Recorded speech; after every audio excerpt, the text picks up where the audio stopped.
Ready to liberate yourself from tangled wires and dive into the world of seamless audio with your iPhone and AirPods? First things first, make sure your AirPods are charged and your iPhone is unlocked and ready to go. It's also a good idea to have your AirPods case open with the AirPods inside, as this often initiates the connection process. Now, let's head into your iPhone settings. Find the Settings app, usually a gray gear icon, and give it a tap. Scroll down a bit until you find the BLUETOOTH option. Once you see it, tap on BLUETOOTH.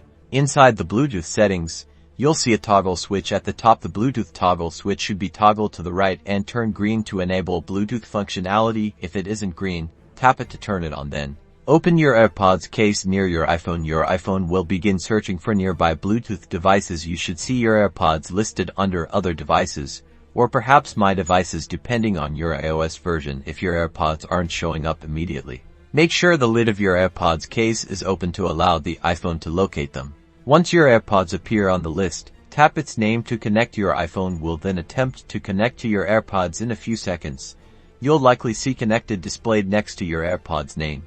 Congratulations! Your AirPods are now connected to your iPhone. You can now start enjoying your favorite music, podcasts, or take calls the next time you open your AirPods case near your iPhone. After the initial pairing, they should connect automatically. To verify this connection, simply play some content on your iPhone and listen. You should hear it clearly through your AirPods. Enjoy the freedom of wireless audio.